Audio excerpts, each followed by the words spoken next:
Goeienaand mense, Japie hier so. Ek wil gou deur 'n paar verse weer gaan van Openbaring 16 en net 'n bietjie vir julle beter te verduidelik sekere dinge en hoe dit op mekaar volg en hoe dit vervul is.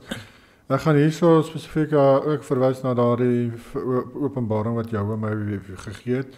Dus hoekom ek hierdie korter video wil doen met daardie openbaring hierin. As mense dit wil deel met ander, hierdie spesifieke openbaring, dan hoef hulle net nie die hele Openbaring 16 video te gaan kyk nie, wat amper 'n uur is. Dan kan hulle net na hierdie een verwys. Kom ons kyk gou na hierdie paar verse. Dit is net so 3 verse of so van Openbaring 16, maar dan gaan ek net 'n ander paar verse bysit om hierdie te help verduidelik natuurlik. Dis maar hoe dit werk. Mense verwys na die res van die Bybel om die Bybel te verstaan. En dis wat ek hier wil doen. Openbaring 16 vers 12, then a sixth angel poured out his bowl on the great river, Peraf of Euphrates, and its waters was dried up, so that the way of the kings from the east might be prepared.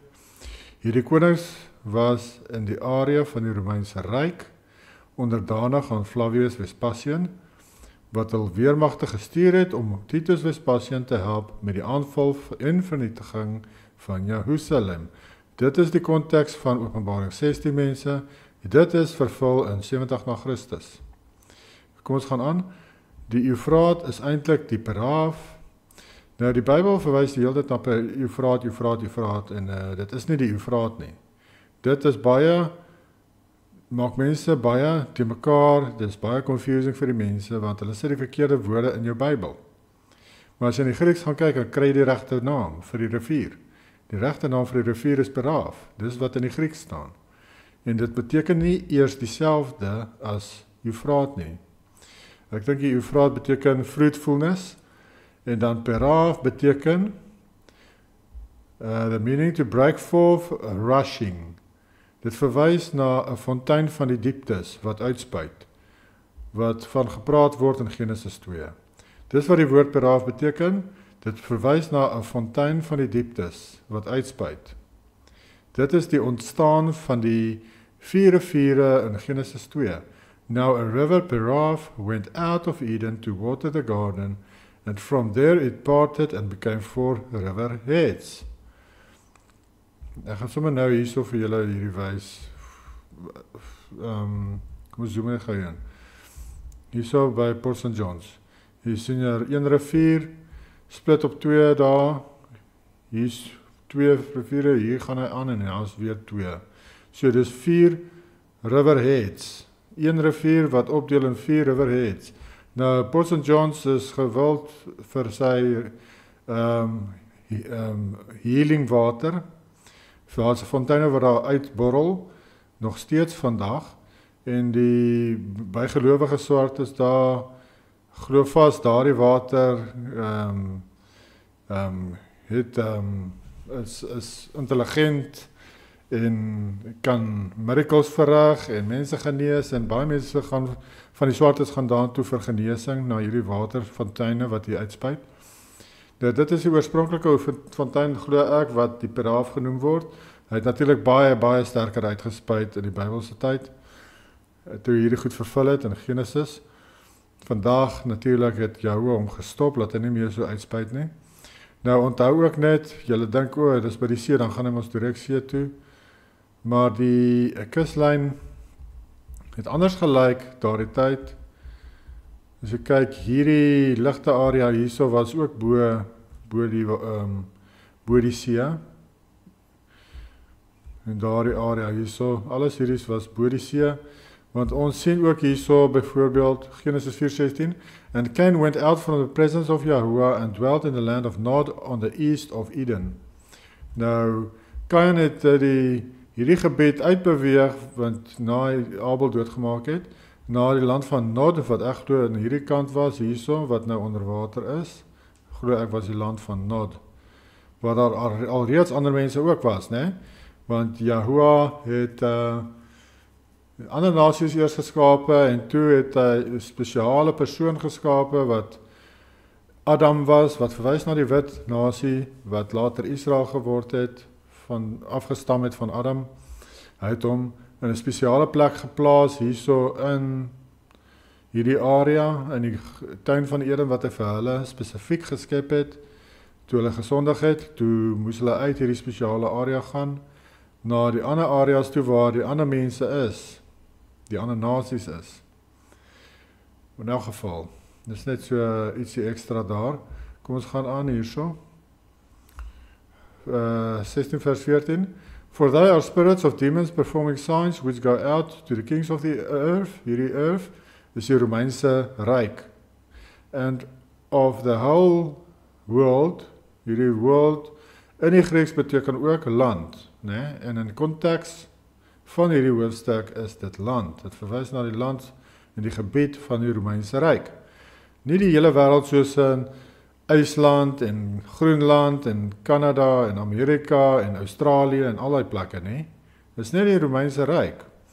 To gather them to the battle of that great day of Yahuwah Almighty. Het ek hier gesê, Lukas 2 vers 1, and it came to pass in those days that a decree went out from Caesar Augustus that all the world should be registered. Nou het hulle letterlik gegaan oor die hele wêreld na al die kontinente toe en mense gaan registreer daar. Nie hulle het nie. Want dit is nie wat dit beteken nie. Dit beteken net die Romeinse Ryk en die Romeinse Ryk word gesien as die hele wêreld. Dit is my punt hierso. En dit is presies ook wat Openbaring 16 vir ons sê. Dit verwys na die Romeinse Ryk. Hierdie hele wêreld verwys na die Romeinse Ryk, wat telke male na verwys word as die hele wêreld. Rome het van oral oor soldate gekry om te veg by Jerusalem, teen Jerusalem, selfs van Arabië af. Sien my video oor Openbaring 16, waar ek hierdie vers behandel in meer detail. Hierdie groot dag van Yahuwah, wat na verwys word in konteks, is die finale oordeel en vernietiging van Juda, Jerusalem en die tempel. Dit is waaroor dit gaan, dit is die groot dag van Yahuwah, wat se oordeel oor hierdie 2,5 stamme van Israel. Ek verwys ook na van die wonderwerke wat die bose geeste gedoen het rondom 70 na Christus, tydens die regeringskap van Flavius Vespasian, in hierdie Openbaring 16 video van my, die vorige video. Nou noem ek van hierdie wonderwerke, maar ek gee ook verwysings daarin, as julle wil self gaan lees na nog wonderwerke wat gebeur het. Maar daar het 'n paar goed gebeur, soos wat hiervan praat van, for they are spirits of demons performing signs. Sien, hulle het goeters laat gebeur, en bose geeste, en daar is goeters opgeskryf in die historikuste se boeke, wat verwys na hierdie wonderwerke wat gebeur het. In rondom 70 na Christus. Dan sien ons in Openbaring 16:16, and they gathered them together to the place called in Hebrew Megiddo. Nou, ons is van kleins af gesê, daar is die oorlog van Megiddo en dan is daar oorlog van Gog van Magog. Dis nie so nie mense, daar was nie 'n oorlog by genoem Armageddon nie. Daar is nie so oorlog in die Bybel nie. Daar was ook nie eers 'n oorlog by Megiddo gewees nie. As mense in detail hierdie hoofstukke gaan lees van die Bybel, en daar's net hierdie een vers in die hele Bybel wat praat van Armageddon.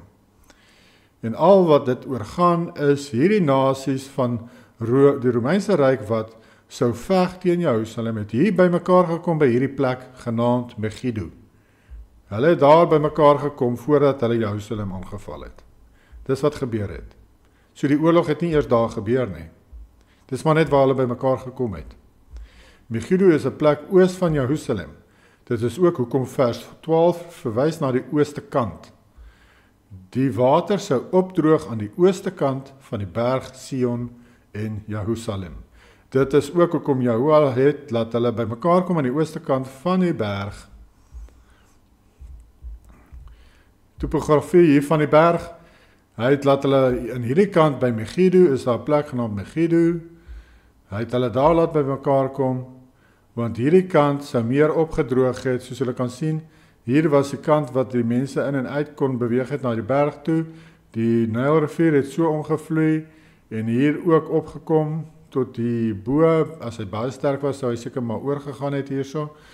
Maar Yahuwah het dit laat opdroog, nie heeltemal nie, net 'n bietjie, laat hierdie stuk hierso groter kon word, dat hulle droogsvoets in die hele ooste kant hier van die berg Jerusalem kon aanval. En hulle het hier, juis aan die ooste kant, net soos in Openbaring 16 staan, het hulle bymekaar gekom by Megiddo. En hier is die plek Megiddo wat ek gewys het ook, hierdie goed het ek ook gisterand oor gepraat. Hier is Jerusalem met die water wat om hom kom, en hier is Megiddo. Sien julle, daar is Megiddo aan die ooste kant van Jerusalem. Net soos wat die Bybel sê. Hierdie, as julle gewonder het waar dit is in Afrika op die ewenaar.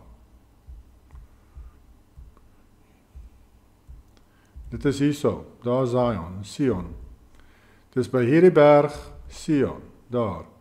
Dis waar dit gebeur het, en hierdie kant hierso iewers was 'n plek genaamd Megiddo, waar die Romeinse weermagte bymekaar gekom het, selfs die Arabiere, hulle het ook gehelp. En hierdie mere wat jy hier sien, was actually 'n rivier gewees voorheen. As jy inzoom en mooi kyk, sal jy sien, hierdie is die walle van die rivier hierom. Dit gaan so om, en hier gaan nog 'n stukkie van die rivier aan, hierso. So het hy opgevloei, hy was baie groot. Met die fonteine van die diepte wat uitgespuit het, was hierdie Nylrivier verskriklik groot. En dan van hierdie water kon jy sien, hierdie kant is nog 'n plas, hierso 'n klein dammetjie, het hierdie kant ook omgekom, tot hier rond, sê nou maar Yahweh het in Suid-Afrika, waar die riviere ontstaan het, by die fonteine van die diepte, het hy dit laat bietjie minder uitkom as gewoonlik. So die riviere was nie so sterk meer nie, van hier rondaf sê nou maar, wat so opgevloei het hy dit laat minder uitkom, juis vir hierdie oorlog wat moet gebeur. En toe het dit 'n bietjie droër geword hierso by Sion, by die berg, dat hierdie stuk waar die water so omgekom het, dat dit teruggetrek het, meer ondertoe, sodat hierdie hele ooste kant oop kon wees vir hierdie weermag van Rome, wat Jerusalem moes aanval. Yahweh wou hê, hulle moet hulle gaan aanval. So hy maak dit mooi droog vir hulle hierso, dat hulle lekker droogvoets hier kan inkom, en hierdie Jerusalem wat iewers op hierdie berg is, kan aanval. Nou mense, ek het al baie probeer inzoom op hierdie berg, dis die enigste berg wat ek kon kry, wat hulle blok, dat jy nie kan kyk wat gaan op die berg aan nie. As jy so inzoom, soos ek nou doen, dan skielik verskyn daar wolke op die berg. Sien julle, daar begin die wolkies, as jy nog 'n klein bietjie meer inzoom, dan is dit net wolke oral. Of ek glo die wolke is maar net waar die belangrikste goed sou wees wat jy kon sien. Maar soos ek sê, dis die enigste berg wat ek gekry het, wat jy nie heeltemal kan inzoom op die berg nie. Vat maar enige ander berg hier so in Afrika, sien nou maar berg Kenya, gaan zoom en dan sien julle hoe mooi kan jy inzoom op hom. Is net hierdie berg van Yahweh, Sion, wat jy nie op kan inzoom nie. En so dit is presies en spesifiek wat daar gebeur het, en dit is 'n letterlike vervulling wat ons lees in Openbaring 16. Dit het net so gebeur soos dit hier staan. Hoe wonderlik is dit? Hoe wonderlik is dit? Dat dit net so gebeur het as jy die regte plek in die hande het, as jy weet waar die plekke is, dan maak alles net sin en dan pas alles in mekaar soos 'n legkaart. Hier het ons gesien, Yahweh laat die Peraaf 'n bietjie terugtrek en opdroog. Nie letterlik opdroog hier, net die fonteine van die diepte nie so sterk uitkom nie. Laat die waters van hierdie 4 riviere wat van hierdie Peraaf afkom, wat die Pishon, Gihon, Hiddekel en die Peraaf is, dat hulle 'n bietjie nie so sterk vloei nie. Water was dried up, soos ek gewys het, aan die ooste kant van die berg het die water gelyk of dit droog word, want dit het teruggetrek aan daardie kant. Die rivier het nog steeds aan die weste kant van daardie berg omgevloei. Dis net aan die ooste kant het dit 'n bietjie teruggetrek. As jy gaan lees in 2 Konings 20:20 en 2 Kronieke 32:30, sê hulle sien dat die Hesekia het 'n dam gebou daarso, laat die water so moet opdam daarso, dat hy van daardie water kan begelei na die weste kant van die stad. Dis hoekom dit die Gihon Valley genoem word daarso. Nie in die fake plek nie, maar die regte plek was daar moontlik ook genoem die Gihon Valley. Want uit van die Gihon, wat die Nyl is, water gelei na die weste kant van die stad. Nogal interessant dat hulle daardie naam gebruik vir daardie vallei by die fake Israel, maar dit is die naam vir die Nylrivier. Okay, so dit het ons nou gesien. En dan het ons gesien dat hy die Romeinse Ryk se weermagte laat bymekaar kom daarso. Hulle was goedgesind, hulle was die Romeinse keiser goedgesind, en van hierdie konings wat in sy gebied was, het hulle weermagte ook laat gaan van hulle weermagte om te gaan help daarso. Soos ek vir julle gewys het van koning Antiochus byvoorbeeld en 'n ander koning aan die ooste kant van Rome se ryk, die Romeinse Ryk. Hulle het ook weermag gestuur en Arabië het weermag gestuur. Almal wou Jerusalem graag net aanval. En net soos wat vandag ook maar met Rusland, almal is Rusland goedgesind en hulle dink hy is so wonderlik. En hy doen homself voor as wonderlik natuurlik. Dat as die onskuldige een. Maar dit is maar hoe Lucifer ook hierdie situasie gebruik om die nasies in te bring onder die vaandel van Gog van Magog, van Rusland, sodat hy die kamp van die gelowiges in die einde kan aanval na die tweede Exodus. En dan het ons gesien hierso van die plek van Megiddo, waar hulle by mekaar gekom het, en ons sien hierso, die place called, hierdie place wat gebruik word hierso in Grieks is topos, en dit is verwys na 'n inhabited place, as a city, a village, a district. Dit is nie die vallei nie, dit is nie die plain of die level area, dit verwys nie daarna nie. Plain en valley, called in Greek is podinos, is 'n heeltemal ander Griekse woord, en dit verwys na level or plain. Die woord wat gebruik word hier in hierdie vers beteken is, meerendeels word altyd gebruik vir 'n plek, soos 'n place. 80 keer in die Bybel, as hierdie woord gebruik word, topos, verwys dit na 'n plek, 'n spesifieke plek. En ek het julle mos op die kaart gewys, die spesifieke plek. Hier is die spesifieke plek. Dis 'n plek, dis nie 'n vallei nie, dis 'n plek waar hulle bymekaar gekom het.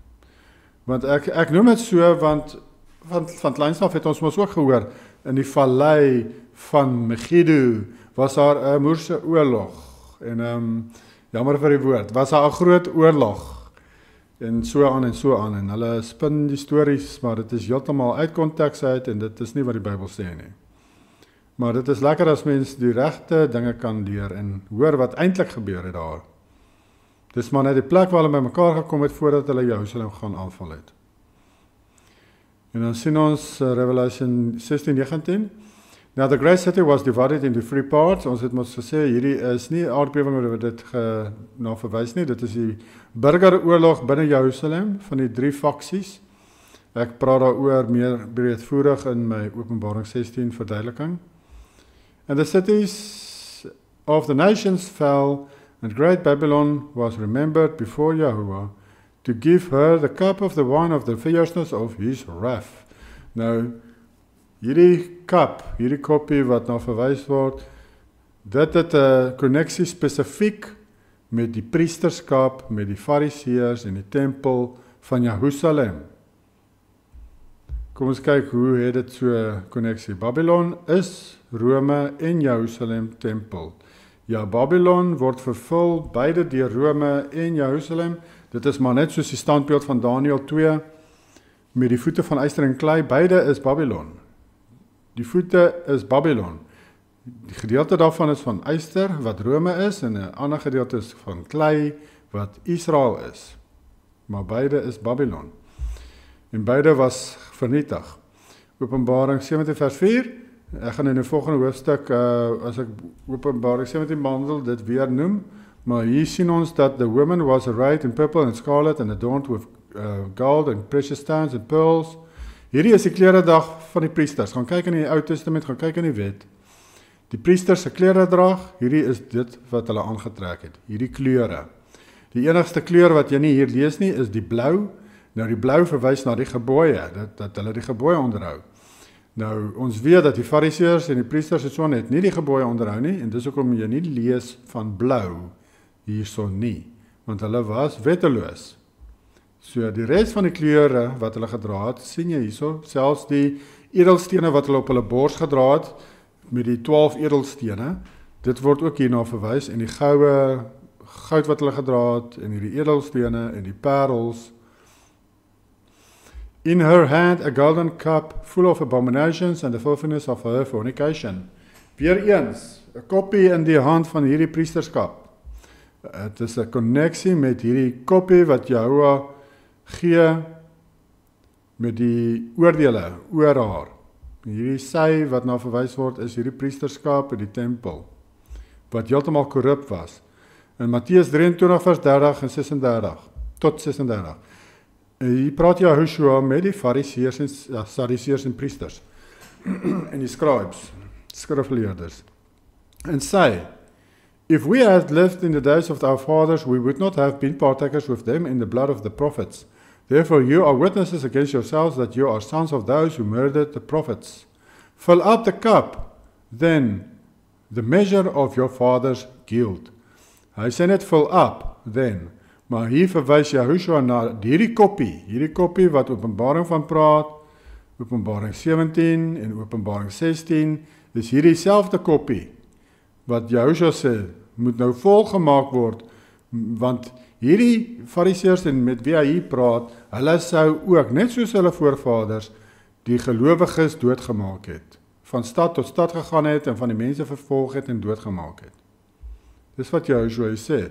En toe sê hulle, ja, gaan en maak vol hierdie koppie, wat julle vaders begin het, moet julle nou voleindig. Serpents, brood of vipers, how can you escape the condemnation of hell? Therefore, indeed, I send you prophets, wise men and scribes. Some of them you will kill and crucify. Some of them you will scourge in your synagogues and persecute from city to city, that on you may come all the righteous blood shed on the earth, from the blood of righteous Abel to the blood of Zechariah, son of Berechiah, whom you murdered between the temple and the altar. En toe sê Yahushua is baie belangriks. Assuredly I say to you, all these things will come upon this generation.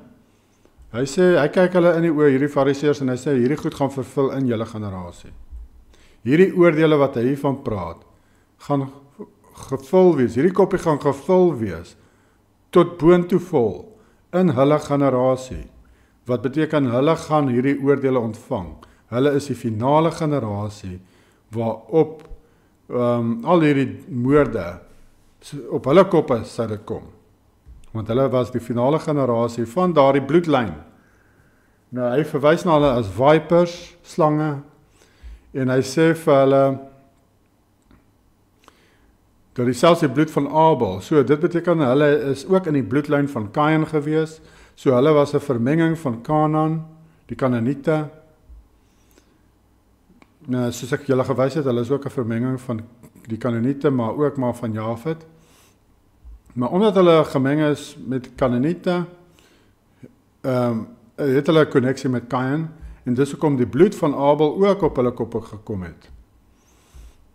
En dan sê Yahushua, dit sal in hulle generasie vervul, en dan sê hy in Openbaring 17, I saw the women, weer eens hierdie Fariseërs, drunk with the blood of the saints and with the blood of the martyrs of Yahushua. Weer eens spesifiek, 'n verwysing na Matteus 23, wat ek nou net vir julle gelees het, wat duidelik vir jou sê, Openbaring 17 verwys na hierdie priesterskap, wat hulle oordeele ontvang het, 70 na Christus. Hierdie wat Yahushua sê in Matteus 23 is vervul 70 na Christus. En hy het reguit vir hulle gesê, dit gaan vervul in hulle generasie. En toe hy hierdie goed gesê het, nie eers 30 jaar later nie, was dit vervul. En dit is wat ek hier gou deurgegaan het met julle. Soos, ons het nou mos mooi gesien, wat het nou eintlik gebeur by die berg Sion, by Jehovah se berg, met Jerusalem? Hoe het Jehovah daar die water laat opdroog, aan die ooste kant van die berg, sodat die weermagte daar kon ingaan, aan hierdie kant van die berg, hierdie water meer laat opdroog, laat hulle maklik kon aanval op berg Sion. As julle gewonder het, hierdie berg word genoem Ruwenzori vandag, is in Uganda, hy is by die ewenaar, maar Jehovah het laat terugtrek die water hierdie kant van die berg, laat hulle kon inkom, en hulle ding kon doen, die oordeele doen, vervul wat Jehovah uitgespreek het oor Jerusalem en die tempel. En soos ek hier gewys het, op hierdie 1450 kaart, baie ou kaart, sien ons Megiddo is aan die ooste kant gewees van Jerusalem.